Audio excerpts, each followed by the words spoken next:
Have you ever thought about what it would be like to have wide shoulders? Having wide shoulders is probably every man's dream. It would be nice to have a good skeleton naturally, but even if you don't, you can have wide shoulders through exercise.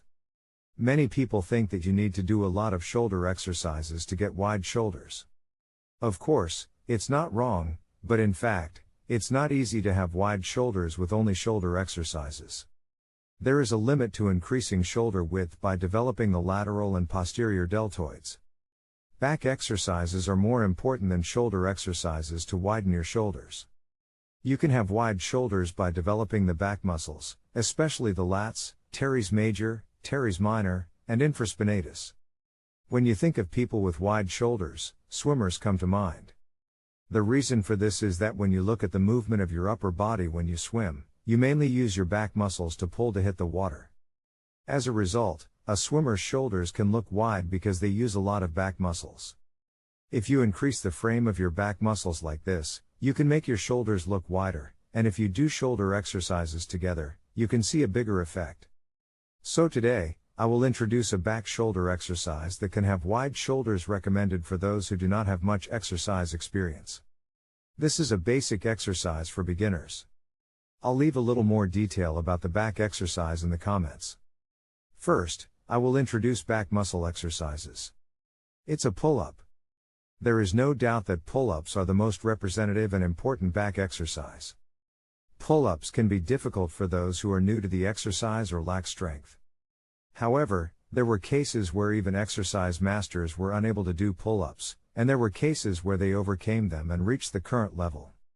If you're new to pull-ups, you'll need help first.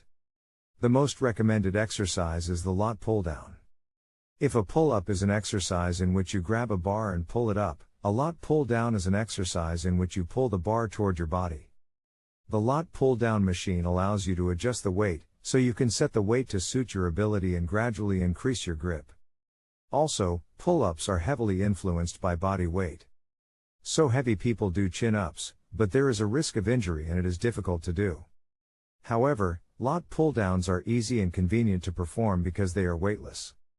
If you can't find a gym and can't use a lat pull-down machine, it's a good idea to enlist the help of a band. If you hang a band on an iron bar and place your legs or knees on it, you can do pull-ups more easily with the tension of the band. Since the tension of the band increases in proportion to its thickness, you can exercise by selecting a band that suits your current ability. If you can't get bands, you can substitute jump pull-ups by jumping in place, hanging from the bar, and slowly descending. Here's a shoulder workout. I'll leave a detailed method of effective shoulder exercise in the comments. In order to widen the shoulders, it is necessary to exercise the lateral deltoid muscles of the outermost shoulder when viewed from the front. But there is something more important than that. The overall strength and size of the shoulder increases. Simply put, a tree's roots must first thicken before it can grow branches and leaves. Therefore, rather than dividing the deltoid into front, side, and back exercises, you should first do exercises that can bring about overall growth. A representative exercise is the overhead press. This exercise is a representative shoulder exercise that develops all parts of the shoulder as a whole. There are two things to keep in mind when doing this exercise. First of all, there are cases where the lower back is hyperextended when lifting the barbell. If this happens, not only the back injury but also the problem that the upper chest muscles are used and the shoulder muscles are not used properly occurs. We shouldn't overextend our lower back. This means you need to expand your rib cage by tightening your back, not your lower back. Second, since the overhead press is a standing exercise, stability of the core muscles is essential. All exercises are performed in a state in which the core muscles are contracted and the body movements are firmly fixed. All exercises should be done with your torso, that is, your core held firmly. Tighten your lower belly and gluteal sphincter. The risk of injury can be reduced by applying force after fixing the body firmly.